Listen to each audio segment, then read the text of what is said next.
Because Amos is who we're supposed to be.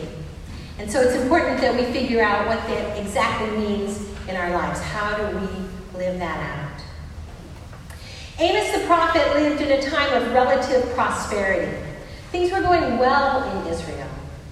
The king, Jeroboam II, in the big picture of things, was a good king. He increased the borders. He brought about peace. And he had a time of economic prosperity. Things were good. People were happy. Except people who were poor. Except people who were in some way unfortunate. They did not have a voice. But we know that God hears the cries of the poor. So God engaged Amos and gave Amos a vision. It wasn't the first time this happened. Amos had visions before, not good visions, bad visions. And Amos, at least twice, was able to talk God down off the ledge, to convince God that the people of Israel were worth sparing, worth saving. But not this time. This time God had had enough. God had had enough of the poverty and suffering of the poor. God had had enough of people making money off the backs of the poor. God had had enough of people going to the temple and giving offerings and thinking that was good enough. Didn't matter what else they did. God had had enough. So God calls Amos, gives Amos a vision, and sends Amos to the very heart of the government, to the priest Amaziah in Bethel. And Amos says, God has measured you, and you have fallen short. God has measured you, and you have not measured up. And so God is going to punish you for this. And Amaziah is like, come on, Amos. Things are good. Why are you causing trouble? Why are you stirring the pot? We're in a good period of time here. Quit causing trouble. Amaziah even goes to the king and says, Amos is causing trouble. He's talking against you. And Amos says, that's enough. Amos says, I'm not some professional prophet. I'm a farmer. But God has asked me to speak to you for his people. God has engaged me to speak for justice and compassion. And I'm going to. And then he goes on and tells all the bad things that are going to happen. And they're bad. And they happen. But sometimes we are called to be Amos. Sometimes God puts that in our heart. Sometimes we're not. So about a month ago, I was asked to speak at the Stop the Bans rally yesterday downtown. They wanted a Christian perspective on abortion. And the church has a lot to say about this, And I encourage you all to go to the Episcopal Church's website and read the position of the church. You may or may not agree with it, but at least you'll know. But it didn't feel right to me. And I prayed about it, and, I just felt that both sides stopped listening to each other many, many years ago. Anything that I might say could be misused, misheard, co-opted. It might hurt the church in some way. So in consultation with the vestry, we decided that I would not speak at that rally. I was not called to speak there.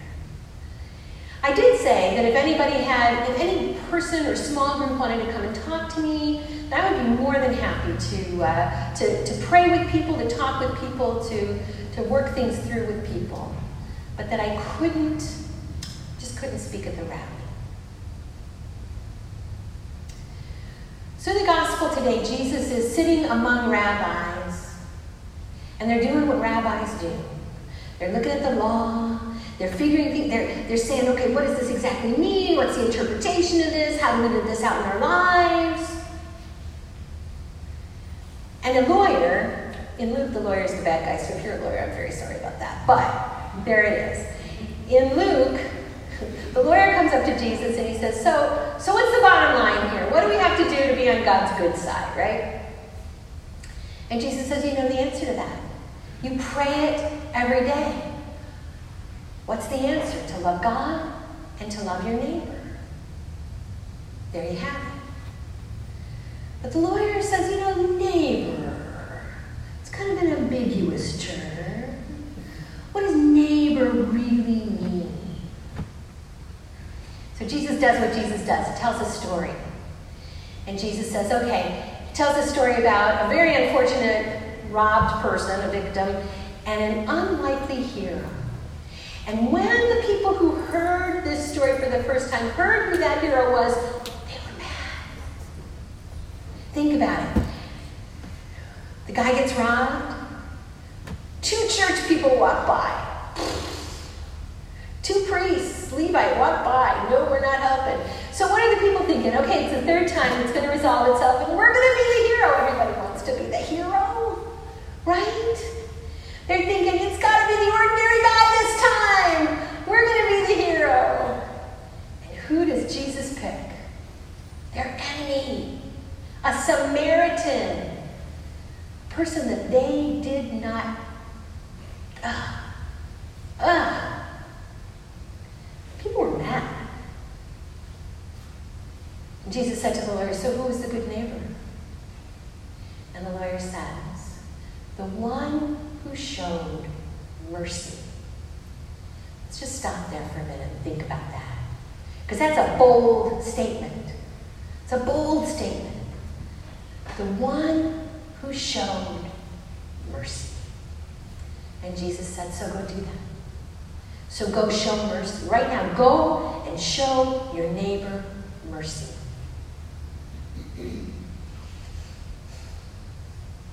So last week, I was asked to speak at the vigil to end human detention. I've been posting things on Facebook, lamentations and prayers about that situation, and so they asked me to come and talk about it. I was one of about 13 speakers. And I felt God saying yes.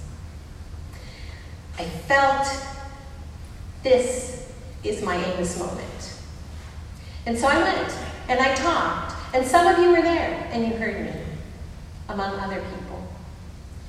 And I tell you this not to be provocative. I tell you this not to make you happy or sad, not to browbeat you into agreeing with me. I tell you this because I felt God's call in that moment to speak. That in that moment, I felt that I had to hear the cry of the poor, that I had to show mercy to my neighbor. And I think that's partly because I have 3 adopted children. And I live with every day what happens when children are abused or neglected. It is permanently damaging. Children who are physically, sexually, and emotionally abused are permanently damaged. I know this because of my own children. And it moves my heart. So I went and I spoke. In the second reading, the letter to Colossians, the author of that letter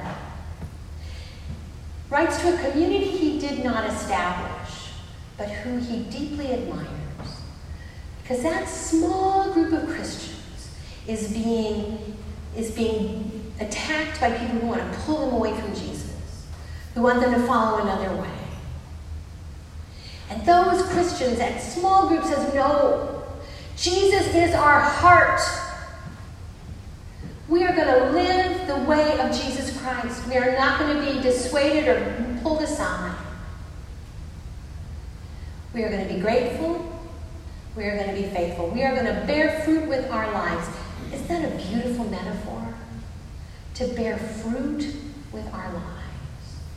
Which means that we are productive, that we do something, that being a Christian changes us, that it isn't enough to just talk about it, we got to do it. Something's got to come from this. Here's the thing. That is our life.